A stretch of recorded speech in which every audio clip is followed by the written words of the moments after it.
It's the Week 10 edition of the Coach's Corner here on RFM and with our partners at 95.1 FM WLPZ and Tucka 56 Radio and Tucka56radio.com. Great to have you along with us for another week of Coach's Corner as we break down previous action and preview the week ahead for Leominster High School football. Joined as always by Leominster High School Head Coach Devin Gates. I'm Todd Robbins. Great to have you along with us for this Week 10 action as we look back on the postseason Week 9 action and then the non-postseason non-playoff action ahead in the Week 10 slot. Let's get to all of that with Coach Gates as we go to the back to week number 9. Coach, you were the 11th seed. You fell in the final seconds to the 6th seed Reading by a 51-44 score in the D2 round of 16. You were eliminated from tournament play. The season continues, however, as you will travel to Taunton, and we'll get into that a little bit more later. But Coach, as we talk about the battle with Reading, we really expected it was going to be an entertaining game. It certainly lived up to what we expected the game was going to be. And I mean, it was offense against offense matched up going up and down the football field. Yeah, I mean, it was as advertised, and I think everybody, all the prognostications were that it was going to be a track meet, and not that that's what we wanted to get into, but when your back's against the wall like that, you don't have any other option. I'm just glad our guys kept fighting and getting after it too. So started a little slow, and I think and Reading had everything to do with that in terms of their plan, their execution. But proud of our coaches, first of all, for the adjustments that they made in rallying the kids at halftime, and then the kids going out for executing, what we talked about and just not giving up. And that was Mackay Stinson's rallying cry pretty much the whole entire, before the game, at halftime was, don't quit. And we don't have guys that tap out. So very proud of the fight. We had an emotional win a couple weeks ago in Shrewsbury, and this is an emotional loss. Guys were excited to be in this position, and I think to lose that after getting there was tough. But they realize how far they've come, and in a short period of time. And my message to them was just to keep things in perspective. Like, you guys got to understand that we're a much better football team now than when we started in the summer. And we're going in the right direction. So they have everything to be proud of, and we're still got football to play. So it was a great game, great coaching staff, great players over at Reading too. It just was a great high school football game. Indeed, it was a treat to be a part of. I want to talk about that halftime coming up, but first, let's just talk a little bit about what Reading did in that first half of action. You made note, of course, they scored first. We had discussed that down on the field before the game, the difference between dictating the pace, keeping with the pace, or actually getting to, having to play and catch up to the pace that was in this case. And maybe at some points you were being dictated to, maybe you were at least keeping pace at points in time in the first half of action. But the things that it seemed like they did well offensively was soften up the middle of the field. They used Al Day as that battering ram running back, and he just kept going forward, straight up the middle. And then when they would drop back to pass, unlike maybe something you had seen earlier in the year with other teams who wanted to either go vertical or go to the outsides, they actually swung all their passing routes and brought them in over the middle. And so again, the center of the field kind of became the battle point for them, and they controlled the middle of the field. They did. It was tough. We kind of caught, in a catch-22 in terms of, being able to defend the run game, making sure that we're trying to get pressure on James Murphy, and then being able to cover, all the windows for the pass game. And you take somebody out to get more pressure on them, then you take somebody out of a window where where the receivers are trying to settle. And, James Murphy just did a great job at orchestrating the offense, finding those spots, and they mixed up the offense really, really well. They kind of had us on our heels a little bit, so much so, our safeties played a little bit deeper than they normally do, which opened up some spots in the, underneath. And, that's, some of the things that we adjusted, at halftime, and we played a lot better in the second half. But I know we talked before the game about, being able to set the pace or keep pace. And the first half, we definitely were struggling to keep pace.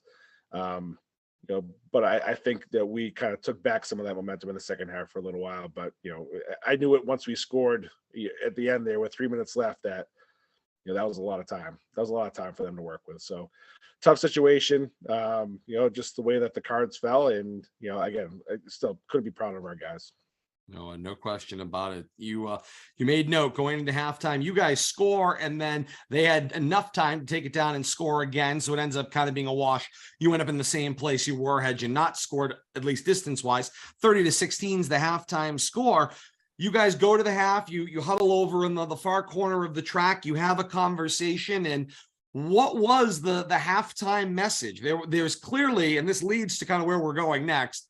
What was the halftime message? What was that conversation like? Because the team that came off the track for the second half was far different than the team that went to the track in the first half. I mean, guys were down a half, and we talked about not tapping out. Like, we've come this far, and you're not going to, we're not going to tap out here at halftime. So I think the guys heard that message. I think the coaches had some great game plans. I know that Coach Manoni and the defensive staff had some great adjustments. And I know that offensive staff, we worked at some scenarios to try to, soften up their defense a little bit and kind of tire out their linemen, which essentially we're playing both ways, O&D line. So just trying to create some confusion there and have them running side to side to tire them out a little bit. I think we executed pretty well at that in the second half. So it was a combination of, mentality, of adjustments, and I think starting the second half out with that long return by Ricky, the kickoff return, and then the next play, first play from scrimmage after that is a touchdown. I think really just, if we weren't feeling it before that, it definitely got everybody, get everybody's adrenaline going and kind of renewed our mission and moving forward. I phrased it. You guys came running out of the locker room, and that's quite literally what it seemed like happened. There was just this spark. And like you said, of course, the run back becomes a big thing, the opening kickoff of the second half. Then you immediately take the touchdown in on the first play from scrimmage in the second half. And all of a sudden you're into this football game. It feels like now in earnest, really locked in. And then you follow that up defensively with a series where you produce an interception, and maybe you were on the way to a 3-and-out, which would have been nice, I suppose, but the interception just felt like such an immediate momentum kick on top of everything that had already happened on your first possession of the second half. And then you drive the ball down the field, and it just felt like destiny that you were taking that ball in for 6. And then you come up just a shade short at the 1.5 yard line. Arguably, from our perspective, that ball broke the plane, or at a minimum, I would say the worst case argument is the knee was down before the ball came out, if nobody wants to agree that the ball crossed the plane. Fumble did not feel like one of the choices, but that was the ultimate ruling. It was a fumble and a turnover, and the ball went back to Reading. But it just felt like that sequence of events, had it been allowed to continue, the momentum would have really kicked in Leominster's general direction. Yeah, no, I felt we weren't going to get stopped after that interception. It was a great play by Ricky. Only Murphy's second pick of the whole entire year. It was the only time he's only intercepted twice. So for us to kind of do that, I think, really flipped the tables for us momentum-wise. And like I said, Mackay was running tough. Osiris was, seeing the field well, and if things were cloudy, he was able to use his legs and get out of trouble. And, I didn't think we were going to be stopped, after that pick.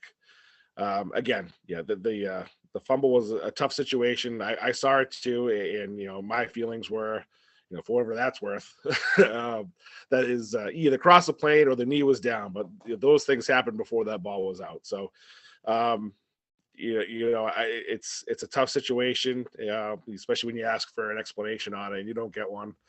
But that's just. It's just how it goes. Nothing against. We made an effort play that was trying to get the ball in there. I don't think we would have done it any different way there because I thought that we were successful there. And the argument then would be made, because subsequent to that play, you guys come out defensively, and the defense doesn't hang its head. They come out and they produce 3-and-out, get them off the field, produce a punt. You end up with the ball at midfield. Few more minutes go by and you put the ball in the end zone, and you still end up with the first 12 unanswered points of the second half. Yeah. And while I suppose score-wise there isn't a dramatic difference, it does feel like, the extra time certainly would have been ideal on the clock, the field position. Yeah, you worked around the fact you had to go the extra 50 yards in order to get there again. But it just felt like there was a difference, even though in the end, I suppose you were still made whole. You ended up with the first 12 points of the second half. No, it took a possession away that we needed. That's really what it comes down to. We were going to capitalize on that possession. Lost the ball. It took away our chance to get points there. And maybe even in a better spot to dictate pace a little bit. And it just didn't work out that way. And kudos to Reading for capitalizing on that as well too. I mean, they didn't on that drive, immediately following the fumble, but after that, they dialed back in and answered our adjustments with their own adjustments and did a good job. So 30-28 at that point in the football game. And I want to go back to the first score for a minute because I had this inkling and I think I said it out loud. Obviously, you run the kickoff back. You then score immediately. You go for the conventional point after, and it doesn't work. Did you have an inkling at that point in time, given the way things were going, maybe the 2-point conversion there, just because it felt like everything was moving in that general direction?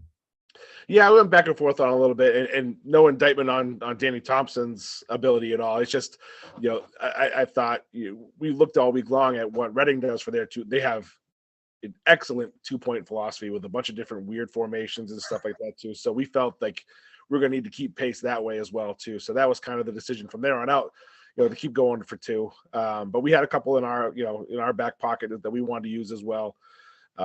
So once that happened there, we didn't convert on the conventional PAT. We knew we were going for 2 the rest of the way out.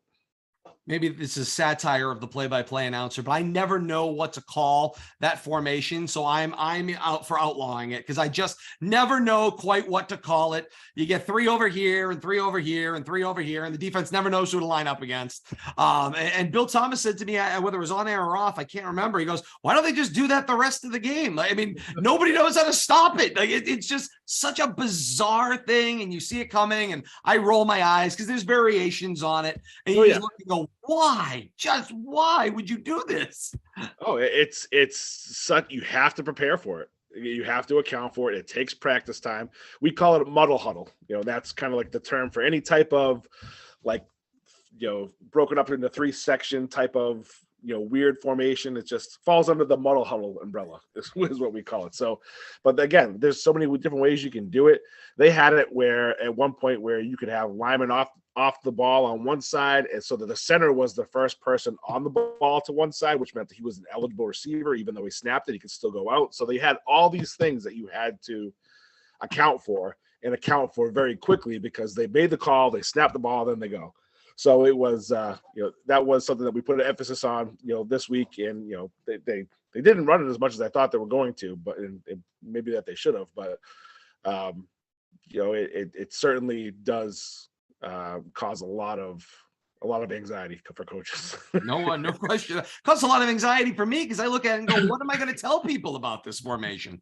But that's I suppose on me to a certain degree. And to your point about it not deciding between 1 or 2, not being an indictment on your kicker. I mean, all of this exists in Reading's repertoire, and it is obvious that Jake Palm is second to none in the kicking game. So it's not necessarily have anything to do with the quality of the kicker. It has everything to do with what the coach thinks at that moment, situationally, and as for the long-term amount of points they're putting on the board is the right decision at that point in time. Yeah, absolutely. That's what we had to do. Where we thought the game was going, and Danny understands that too. He knows it's not a time. He's been working really, really hard. He's made a lot of progress this year, and we're going to need him down the stretch at some point too. So, just the way that the game developed, and I felt pretty confident in some of the plays that we had. So, if you don't use them in the playoffs and this type of scenario, then what do you even have the plays for? So they were in our back pocket for a game like this, and we went out and executed fairly well with most of them. But yeah, that's kind of how that went with the 2-point conversions. Fair enough. It seemed like every time Reading would score, your team responded. You never failed to respond, or rarely failed to respond in that second half. They did something, you did something. They did something, you did something. And it was the ultimate kind of tit for tat, back and forth football game. And then you get into this, kind of sequence where you guys are driving the ball down the field and there's a lack of a pass interference call that comes out. And then again, it's another case where, sure, a few plays later, you run it again, the pass interference then gets called, and eventually you score. But I feel like there's only so many times where people can say, well, but ultimately you ended up with, at some point, the demand has got to be that if the play needs to be called, it needs to be called. And if it is called, it needs to be called correctly. And of course, my, kind of assertion here is that there was something suspect in the way that that some of the decisions got rendered in the officiating realm of the football game. It just could have been better for a playoff. Credit to them for staying out of the way in some cases, but when they became part of the football game, it seemed like an inopportune time to get involved. And that was my biggest concern with it too, is that, again, these calls happen in games. I'm not, arguing that, the calls shouldn't have been made. But the lack of transparency when I was trying to figure out what exactly the call was and who was responsible and whatnot, to be met with silence with that was a little discouraging. Again, I know being an official is an absolutely tough, job and a thankless job a lot of the time. And I do appreciate the work that they put in. But for a game of this magnitude in the playoffs, just was expecting a little bit more transparency and discussion around some of these calls that really impacted the game. And to not get that was disheartening.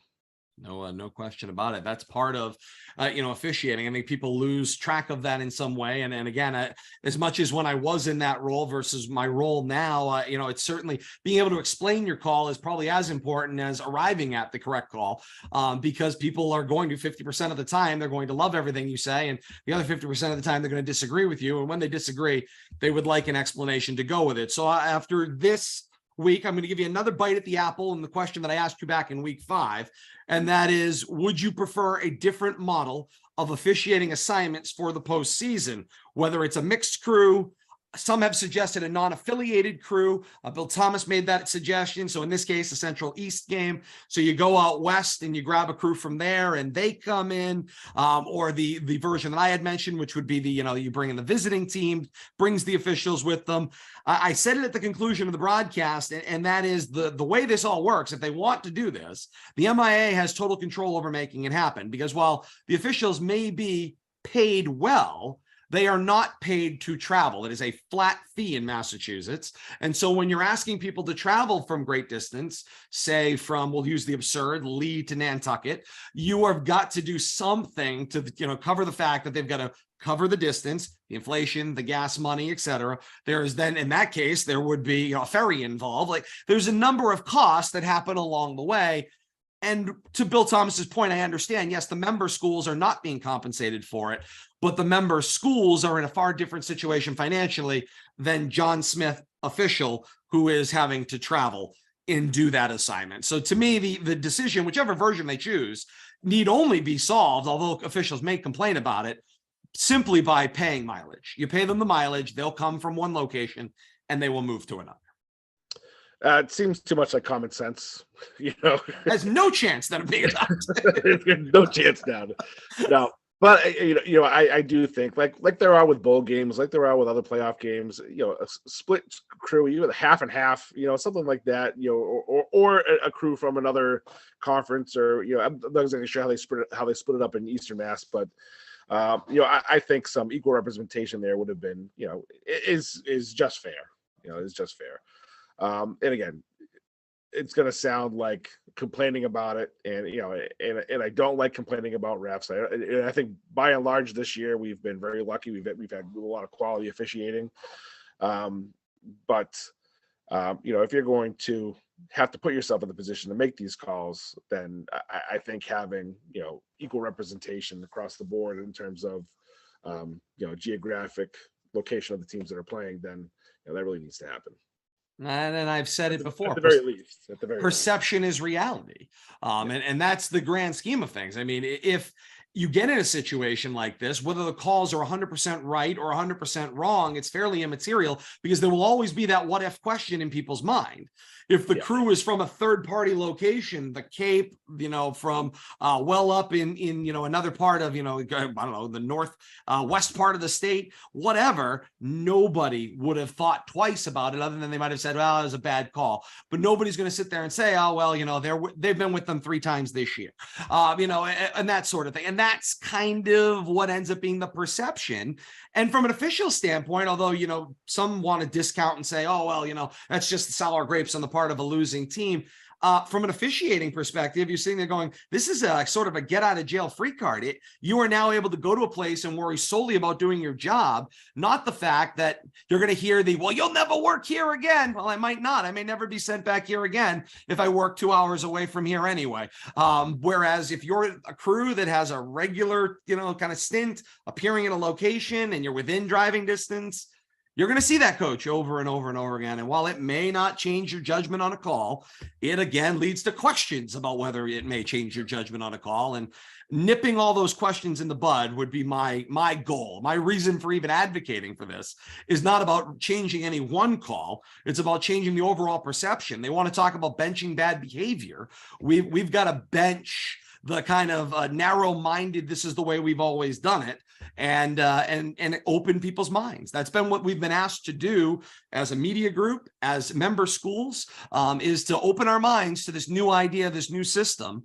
I think it's time we all open our minds together into, what that means in the grander scheme, not just in certain facets. We're going to open our minds, and then in others, we're going to cement our minds in exactly the way we've always done it since 1972, when we put in a postseason, system. That's, just again, consistency. Your point is not lost on me. It sounds too much like common sense, which means it has no chance of getting off of the drawing board. If you're going to have a statewide playoff, you better have you account for it with statewide officiating. That's again, way too much common sense for it to apply, to be applied. No doubt. Let's go to your final drive, or the final drive of the football game, I should say, which ultimately was the winning drive for Reading. I want you to kind of walk me through what you saw, in part with obviously just before the play happened, the final play to score, because I know something now I didn't know then. Which is ultimately what you were so upset about. It was obvious you were upset about something, and I know what that is now. So I want you to first share that with the audience. But at the end of the day, that moment, you clearly recognized something and thus wanted to change tact. Walk me through what happened on the final play. Sure.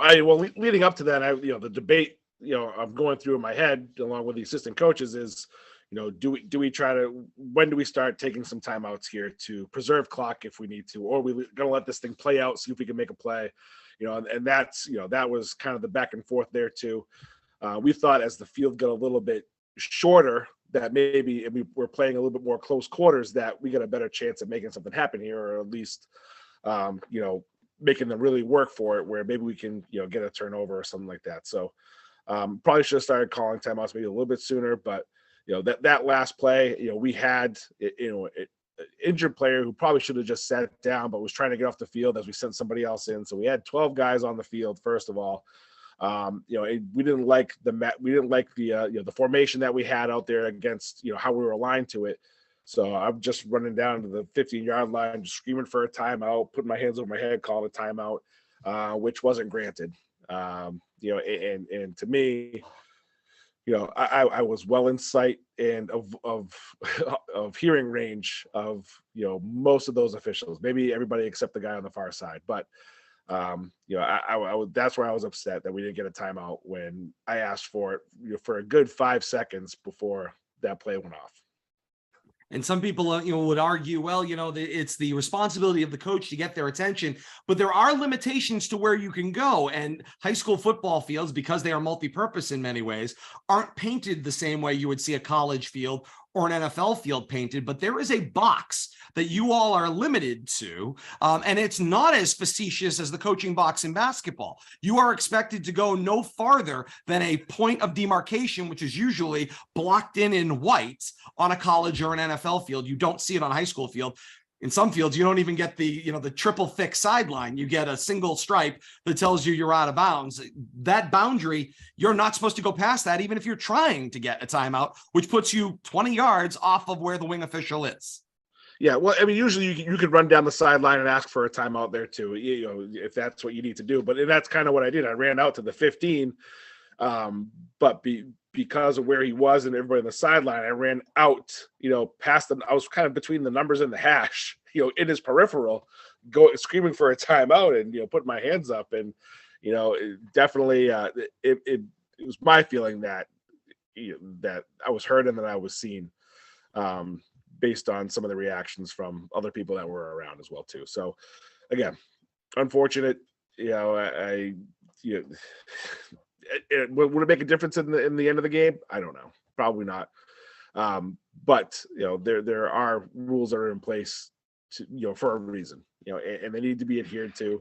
That, so not getting the timeout coupled with, the lack of explanation on some critical plays. I just felt like it needed to be better. The officiating, it needed to be better for that type of scenario and that type of game of that magnitude. Certainly with the game that came to pass. You didn't know this at the time, but you do know it now. Given the knowledge that you have now, did it change your feelings at all, knowing that, after the fact, I suppose I'm going to really cake the salt in now, the fact that you would have hosted a round of 8 matchup because Bishop Feehan went to Peabody and knocked off the 3 seed. And so it would have set up an 11-14 game in that Southwest region. And you were the 11 seed, you would have hosted at Doyle Field this week. Yep.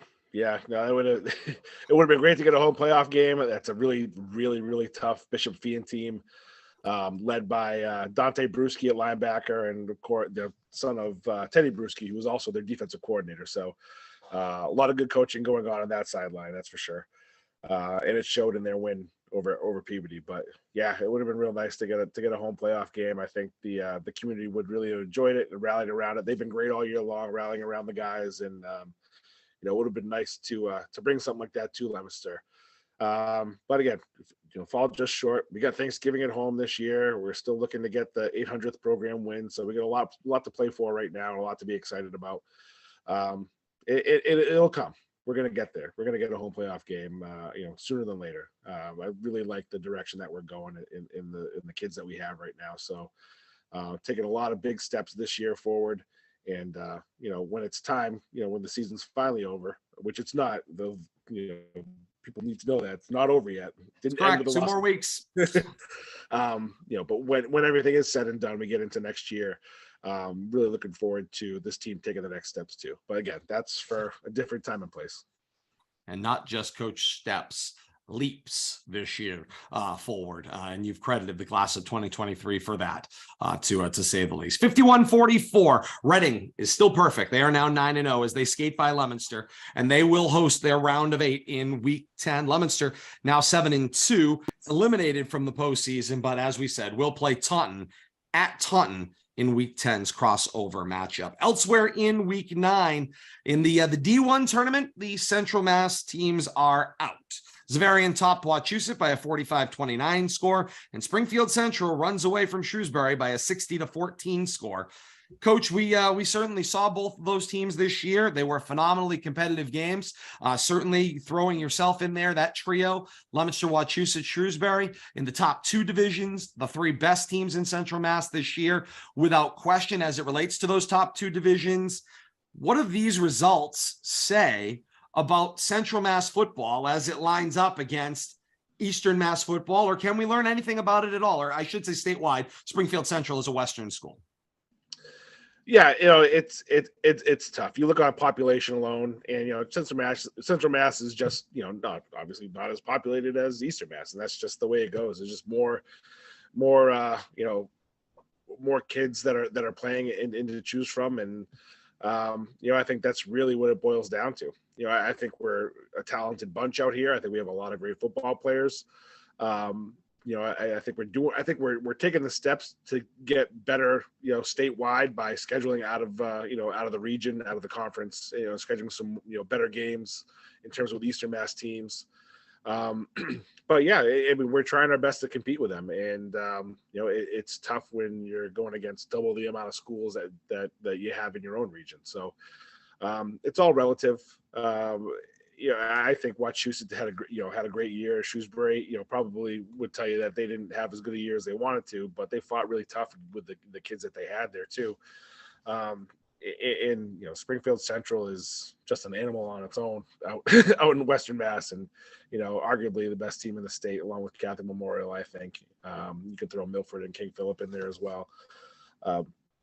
But it's a battle every year for that, for the regional supremacy, and it's like I said, it's tough when you got about half the amount of teams that the Eastern region has. And, I wonder sometimes, and you noted the point on population, I just wonder sometimes, because of the way this realignment has gone in the top divisions, I understand that some of the lower divisions, 4, 5, 6, 7, are more heavily populated with Central Mass schools. But for those schools that are in the other regions of the state that are solely on numbers, I just feel like you're boxed out in a way, in that you are just kind of oversaturated with Eastern Mass schools in your division. So it's very easy for Central Mass and even Western Mass to a certain degree to end up out of respective divisions, becoming all Eastern divisions somewhere in the playoff round. I mean, you look at the Wachusett and Shrewsbury example, had both teams pulled the upset, they would have played each other and somebody would have knocked somebody out in the next round. And you're still down to one Central Mass school by the time you get to the Final Four. Like, I just feel like there is something about this, that 1,800 students in the central part of the state and 1,800 students in the eastern part of the state are not congruent. No, I would agree, and I don't know what the answer is to even the playing field there. I mean, I don't know. There's obviously a lot. I think it's easier to schedule, within your team's ability level, out there with having teams in a little bit more closer proximity. I think it's a little bit harder out here, obviously. It's a tough question, and I don't exactly know the answer to it. But you look at Division II, and there's not even Western Mass representation in Division II. It's us, Algonquin, Doherty, and then all Eastern Mass schools. So we definitely have our work cut out for us. We're the little brother in the group, that's for sure. And keeping in mind, under the previous iteration, we'll call it the most recent previous iteration, the top division in the state, for whatever you will call it, did not have a school that was west of 495. All of Central and West schools, in the previous way that they had managed and organized things, began at Division II and worked their way down. So that to me says something. I get it. We're aiming for equity here, but if we're truly aiming for equity, I don't know that you could go from no school is good enough to be in the top division to now just this small handful are different and they're good enough to be in this group, or that they have enough kids to be in this group, because again, they're not considering quality or talent or performance or any of those things. They're considering simply enrollment numbers. Yep. There's been talk of like a Super 8 tournament, like baseball does, and and hockey does as well. There's been talk of that, but not a lot of support. It's just really just been talk. I'd like to see some regional, whether it's bowl games or whatnot, to kind of help there be something more to play for in Central Mass as well too. Something else that the kids can can crown themselves, for having successful seasons, instead of just going and being, the lambs to the slaughter in Eastern Mass sometimes, as it will. Because I really do think it's going to take an all-time team for any of the schools in Central Mass, at least in the higher divisions, to be, to make it to Gillette. I think that's just the reality of the situation. And like I said, I don't know what the answer is to achieve parity there. I think it all just comes down to what do we want to achieve with our playoff system? Do you want a true statewide playoff? Well, then that's how it's going to be. If you want to go back to the regional stuff, that's a little bit more, spread out, between everybody in terms of their postseason, playoff games, championships. It's a tough, convoluted question that every time I try to think about it, I just get dizzy. It is really what happens. So yeah, I don't know. At some point, somewhere, there's got to be a way to cut through some of this. We're not the first state to do this. We are, I suppose, the first state trying to do it while maintaining Thanksgiving, which still many people would, they would be more than happy to just stop right there and end people's seasons with their Thanksgiving rival. Unfortunately, that is not a supermajority any longer in this state. So it's a very different landscape in that regard. So then, like you said, you get back to how do you organize people, and that is the question we will continue to struggle with, I think, in the years ahead. But all we can say is for those that go down and participate at the MIAA, and when they ask those statewide questions and those statewide votes, they always say a vote has consequences, right? When you run an election, it has consequences. And the people that participated or didn't participate the last time around, there's consequences to that. And here is where you are. Now let's see what happens as we go into the next iteration of these things. At some point, I think we've got to settle on a system. And there are probably things we could say now that are not going to disappear.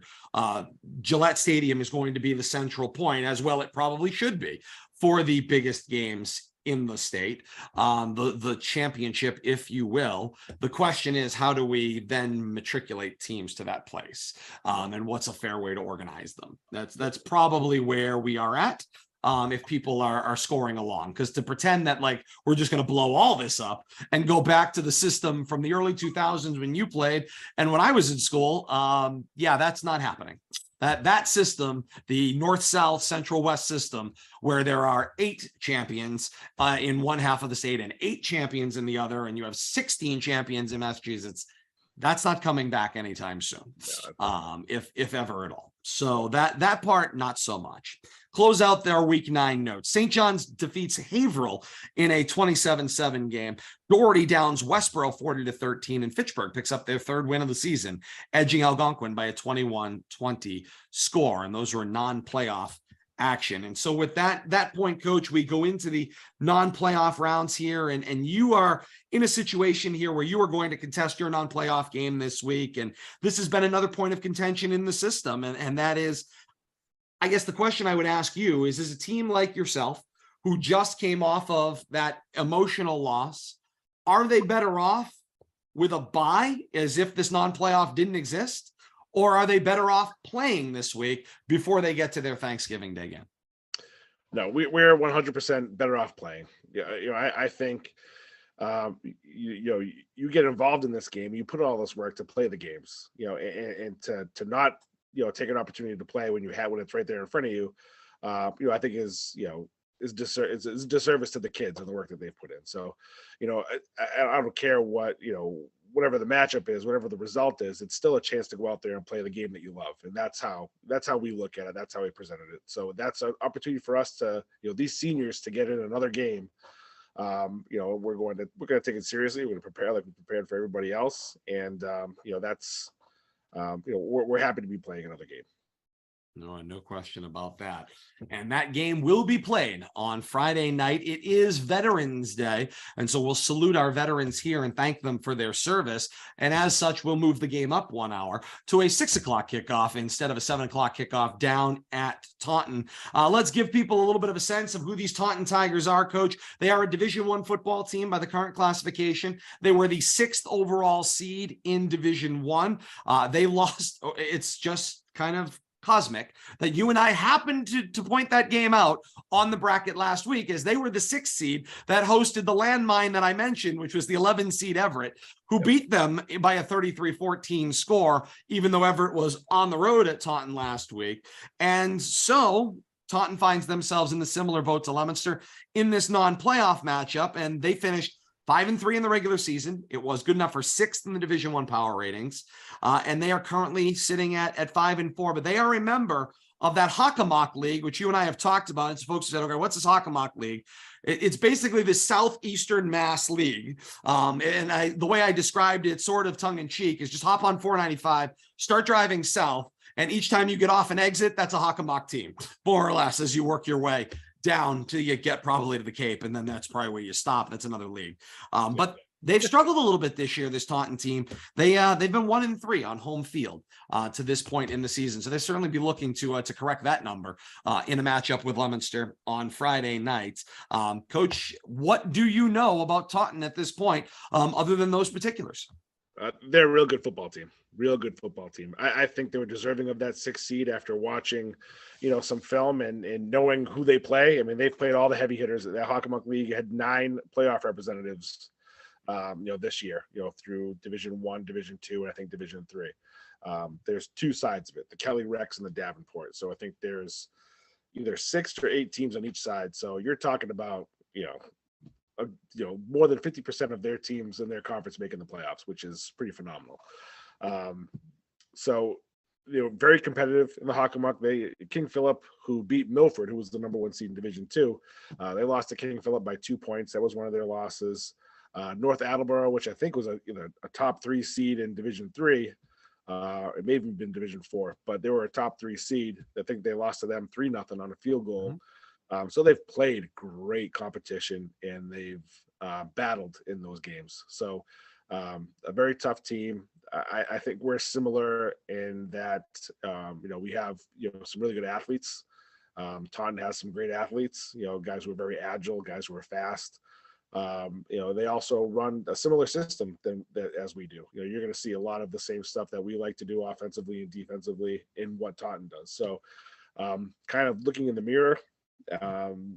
But this is a team that's played a ton of tough football games, battle tested, and I don't know how they're going to be in terms of coming off their loss to Everett, but I imagine that to get one more game on their home turf, which I think their turf they just was finished, I think either mid-season or pretty close to the beginning of the season. So for those guys to have another game on a new field, I think will be important to them. So it's going to be, it's a huge challenge for us, and we're looking forward to it. A chance to play another D1 team, and and add to this team's list of accomplishments this year. The chance to do that, I think our guys are really looking forward to it. Coaches love to control variables. You guys like things to be predictable and you like things to be the same. And one of the things you all love, and believe this or not, and there are people at home that might be thinking, oh, really? You guys love when it's a school day and there's a consistent time that people show up to school, and when people go home from school, and when they get on the bus, and then they go to their football game. You all like things to fall very neatly into buckets.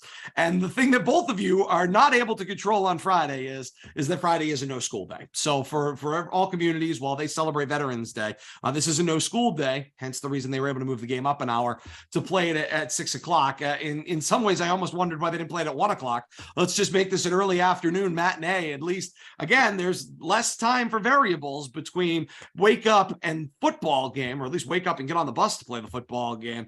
How does this change what you guys are doing? I mean, do you just try to pretend like everything's the same and just move forward from there?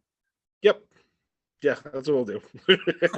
No, we'll talk about it. We'll talk about, making sure that you're not, out there running around, expending energy that you don't need to expend before the game. We're going to take part in the Veterans Day services at City Hall. Before that, I think 11 a.m. They're going to have a presentation there.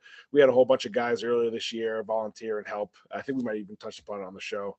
A Vietnam veteran's widow, whose land had gotten overgrown. We had a bunch of guys go and help out with that, both varsity and JV. So very proud of what they've done, and they're going to be recognized for it. Which we greatly appreciate. And so we're going to do that earlier in the day. But just making sure guys stay off their feet, get rest. Come to taping. We need to tape. We might even have a film session before then too. See if we can get some film in, a walkthrough before we get on the bus, just to make sure we got eyes on everybody, making sure everybody has what they need, and making sure we're ready to go. Man, that's a really great time to have a ceremony early in the day. If we can keep everybody together, what a great opportunity. Things just sometimes do fall into place when you want them to. Coach, you mentioned coming off of obviously a couple of emotional weeks, and now you're coming into this football game, and I would say sort of assess for me as kind of a concluding point as we get ready, for that Taunton game coming up on Friday. Where is the team at this point in time after you guys had a chance to kind of meet and reset your week today? Well, I think they're keeping everything in perspective. They know that we've had a couple of emotional weeks. They know that we've played really, really hard and put a lot of energy into it, and that's when you get a flat game, when you come out flat. So we talked today about being in the moment, about the seniors only having 2 games left, and that anything less than your best effort in practice in the game, for them, would be disrespectful. Didn't quite say it like that, but they understood what I was saying. So I didn't need to say much about it. I thought the guys came in today for film and walkthroughs with the same approach that they've taken, pretty much every week this year. So I was expecting maybe to, I don't want to say pull teeth. That's maybe a little too harsh, but I was, I expected to see some down faces or some guys that may not have been excited about this matchup, but I didn't see that today. I saw a bunch of guys who were excited to get back together again. And they get 2 football, this team's only together for 2 more football games. This has been a special team. And I want them to cherish every moment that they have together, with the next, 2 games. And I think that they realize what it's about and are keeping things in perspective. They certainly will be ready, I have no doubt, for Friday at 6:00 in Taunton. Week 10 action. We've got it for you here on RFM Audio as Leominster travels to Taunton in a non-playoff game. It is a 6:00 kickoff at Alexio Tiger Stadium. RFM and our partners, we've got you covered on the way at the game and on your way home, and even over the weekend as well. Our live countdown to kickoff will be at the special 5:00 start time on these same RFM platforms of YouTube, Facebook Live, and Twitch. LeominsterTV will be there. Their live coverage will begin at 5:30 p.m. on the channels of Comcast and Verizon, and Leominster.tv as well. Replays will be available Sunday, the usual noontime slot for Tucker 56 Radio and Tucker56Radio.com. And then our friends at 95.1 FM WLPZ will actually have a double dip on this coming Saturday, that being November the 12th. They will have the week 9 matchup of Leominster and Reading, followed by a replay from week 10 of Leominster and Taunton. So all that action for you on Saturday, a full day of replay football, a double feature, if you will, beginning at noon on 95.1 FM, WLPZ, and WLPZ.org. And of course, no week begins without the Coach's Corner, which of course, you'll see this action continuing here on YouTube, Facebook Live, and Twitch. Also Wednesdays at 8 p.m. on Tucker 56 Radio and Tucker56Radio.com. Thursdays at 5 p.m. on 95.1 FM, WLPZ, and WLPZ.org. And our next new premiere edition of the Coach's Corner will come your way Thanksgiving week as part of our Recipe for a Classic special coming up on Thanksgiving week. Because believe it or not, Coach, we have arrived at one of the last episodes of the season with just the Thanksgiving episode ahead of us. This has flown by, and we've got a lot of exciting football still ahead of us. This Taunton game obviously coming up, and Fitchburg on the other side of that, which will be fun to talk about in the weeks ahead as well. Plenty of football left to play, but it is amazing how fast the year does go. Absolutely. Yep. No question about that. For Leominster High School head coach Devin Gates, I am Todd Robbins saying thank you so very much for joining us. And until Friday night or our next edition of the Coach's Corner, we say so long, everybody.